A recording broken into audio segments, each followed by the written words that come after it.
ये तो आप SBI loans in 59minutes.com से अप्लाई कर सकते हैं या आप PSB loans in 59minutes.com से अप्लाई कर सकते हैं। इन दोनों में फ़र्क ये है कि अगर आप SBI लोन से अप्लाई करेंगे तो आप सिर्फ स्टेट बैंक ऑफ इंडिया से ही लोन ले पाएंगे, लेकिन अगर आप PSB लोन से अप्लाई करेंगे तो आप स्टेट बैंक ऑफ इंडिया के साथ साथ और भी कई सारे बैंकों से लोन ले पाएंगे।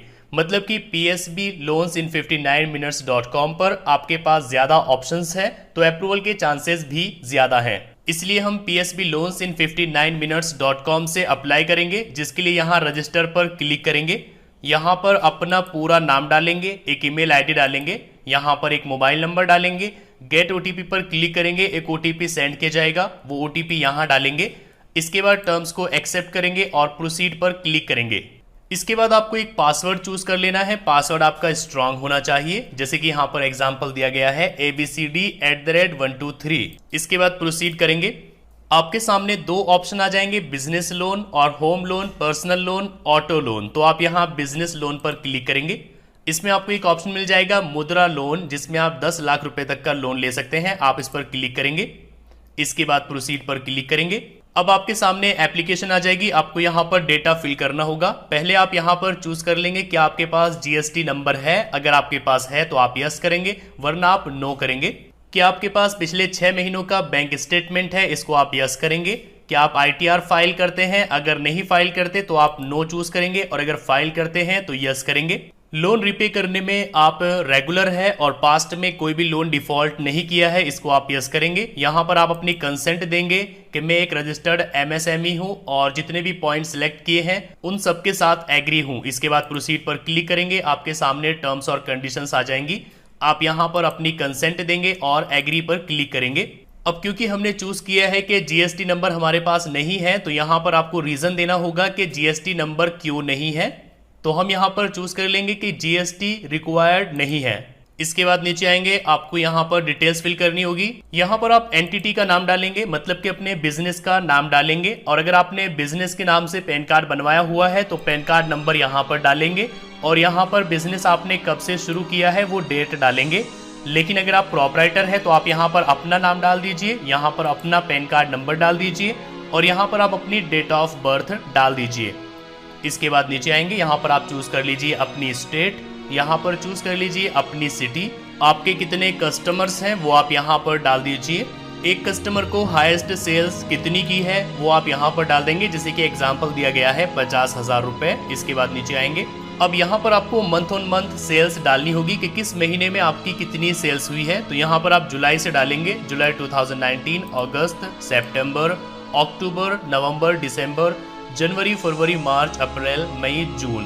तो जून तक आप यहाँ पर डालेंगे। इस तरीके से आप फिल कर देंगे तो नीचे टोटल आ जाएगा। हालांकि ये मैंडेटरी नहीं है, आप यहाँ पर इसको ब्लैंक भी छोड़ सकते हैं। इसके बाद सबमिट पर क्लिक करेंगे। नेक्स्ट पेज के लिए आपको वेट करना होगा, ये लोड हो रहा है। इसके बाद आपको ओके कर देना है। अब यहाँ पर आपको अपना ITR अपलोड करना होगा, क्योंकि हमने चूज किया है कि ITR हमने फिल किया है। तो अब यहाँ पर आप 16-17 फाइनेंशियल ईयर का अपलोड करेंगे, यहाँ पर 17-18 ईयर्स का, और यहाँ पर 18-19 ईयर्स का अपलोड करेंगे। अपलोड करने के लिए जस्ट आप चूज फाइल पर क्लिक करेंगे। जहाँ पर भी आपकी PDF रखी हुई है ITR असेसमेंट की, तो आप चूज करेंगे और ओपन कर देंगे। जरूरी नहीं है कि आप पिछले 3 सालों का अपलोड करें, अगर आप चाहें तो यहाँ पर 18-19 का भी अपलोड कर सकते हैं। लेकिन अगर आप ITR फाइल नहीं करते तो आप यहाँ पर क्लिक करेंगे। इसके बाद आपको अपनी फाइनेंशियल डिटेल्स देनी होगी। पहले आप यहाँ पर पूरा एड्रेस डाल दीजिए, street name, landmark, country, state, city, pin code और विलेज। इसके बाद डिस्ट्रिक्ट, सब डिस्ट्रिक्ट। इसके बाद नीचे फाइनेंशियल डिटेल्स फिल करेंगे, जैसे कि फाइनेंशियल ईयर 15-16 में आपकी कितनी सेल्स हुई है, 16-17 में कितनी सेल्स हुई है, और 17-18 में कितनी सेल्स हुई है। यहाँ पर सभी का देना जरूरी नहीं है, लेकिन 17-18 और 18-19 का आपको देना पड़ेगा। इसी तरीके से नेट प्रॉफिट एंड लॉस है, तो 17-18 का आप यहाँ पर टाइप करेंगे और 18-19 का यहाँ पर टाइप करेंगे। इन्वेंट्री आप यहाँ टाइप करेंगे 17-18 और 18-19। इसी तरीके से डेटर्स और क्रेडिटर्स और नेटवर्थ, टोटल एसेट्स आपको यहाँ पर टाइप कर देनी है। इसके बाद सबमिट पर क्लिक करेंगे। इनकम डिटेल सक्सेसफुली सेव हो चुकी है, ओके करेंगे। इसके बाद आपको अपने बैंक का स्टेटमेंट अपलोड करना होगा, जिसमें पहले आप बैंक चूज करेंगे किस बैंक का स्टेटमेंट आप अपलोड करना चाहते हैं। जैसे कि हम HDFC का करेंगे तो यहाँ पर चूज कर लेंगे HDFC बैंक। किस मंथ से है आपका स्टेटमेंट, जनवरी, और ईयर यहाँ पर 2020। इसके बाद अपलोड पर क्लिक करेंगे। जहाँ पर भी बैंक स्टेटमेंट रखा हुआ है सिलेक्ट करके ओपन कर देंगे। अगर आपके बैंक स्टेटमेंट में पासवर्ड लगा हुआ है तो पासवर्ड आप यहाँ डालेंगे, हमारे स्टेटमेंट में नहीं लगा हुआ है। अगर आप चाहें तो एक से ज़्यादा बैंक स्टेटमेंट भी अपलोड कर सकते हैं। बैंक स्टेटमेंट आप नेट बैंकिंग या मोबाइल बैंकिंग के थ्रू आसानी के साथ डाउनलोड कर सकते हैं। इसके बाद सबमिट पर क्लिक करेंगे। बैंक स्टेटमेंट अपलोड हो चुका है। इसके बाद आप प्रोसीड पर क्लिक करेंगे। इसके बाद यहाँ यस करेंगे। क्या आपका लोकल एक्सेस है लेबर पर, रॉ मटेरियल्स पर, तो आप यहाँ पर चूज कर लेंगे अवेलेबल है। बिजनेस एक्टिविटी कैसी है, एवरेज है, मार्जिन है या फिर हाई है, आप चूज कर लेंगे। हम एवरेज चूज कर लेते हैं। क्या आपने कोई पेंशन या इंश्योरेंस स्कीम ली हुई है, अगर ली हुई है तो आप चूज कर लेंगे किस स्कीम के तहत आपने ली हुई है। अगर नहीं ली हुई है तो आप इस पर टिक करेंगे। इसके बाद नीचे स्क्रॉल करेंगे, आपको प्रोप्राइटर की डिटेल्स फिल करनी होगी। रिलेशनशिप टाइप आप यहाँ पर चूज कर लेंगे। अगर सिंगल है तो प्रोप्राइटर, और अगर पार्टनर है तो पार्टनर। इसी तरीके से अगर कंपनी है तो होल्डिंग कंपनी। सभी ऑप्शंस आपको मिल जाएंगे। हम प्रोप्राइटर चूज करेंगे। ऑनरशिप कितनी है, 100% है क्योंकि एक ही ऑनर है। इसके बाद टाइटल चूज करेंगे और यहाँ पर अपना first name, middle name, last name डालेंगे। फादर का यहाँ पर नेम डालेंगे। जेंडर चूज करेंगे। इसके बाद एक मोबाइल नंबर डालेंगे, अपनी डेट ऑफ बर्थ डालेंगे। पूरा एड्रेस आप यहाँ पर फिल कर देंगे, जिसमें house number, street name, landmark, country, state, city, pin code, village, district, सब डिस्ट्रिक्ट आ जाएगा। रेजिडेंस स्टेटस कैसा है, रेजिडेंट इंडिया है, चूज कर लेंगे। इसके बाद यहाँ पर पैन कार्ड नंबर डालेंगे।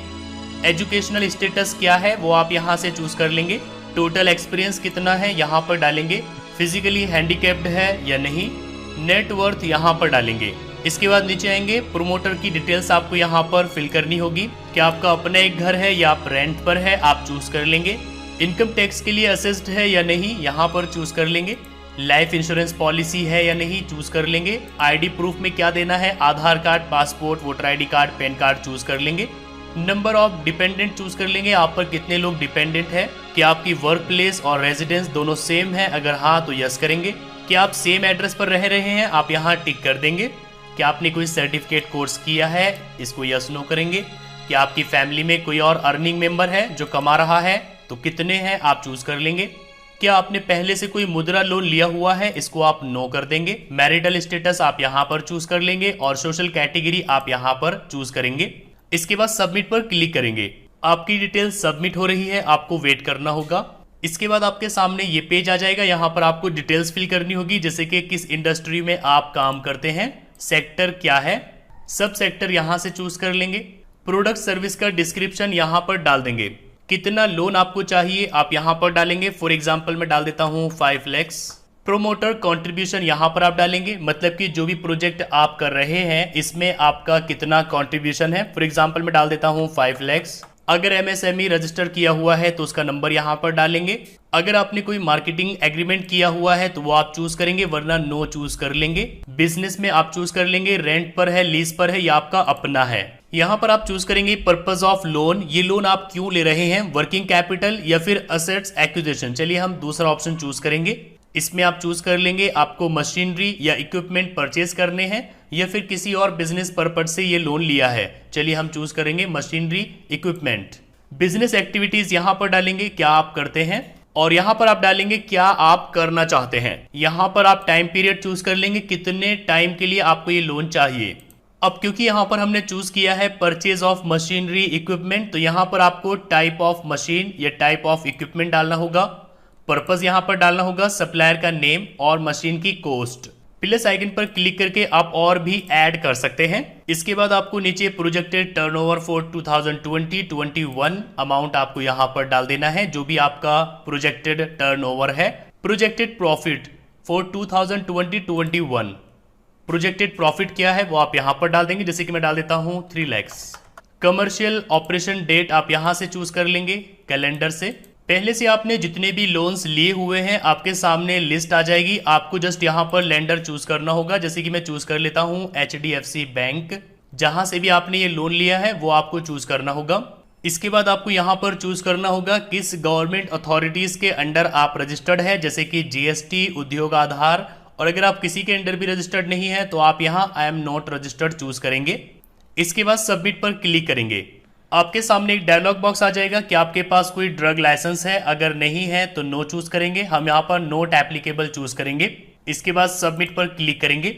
आपकी ईमेल आईडी पर एक ओटीपी सेंड किया जाएगा वेरिफिकेशन के लिए, वो ओटीपी आप यहाँ डालेंगे। इसके बाद वेरीफाई पर क्लिक करेंगे तो आपकी ईमेल आईडी वेरीफाई हो जाएगी।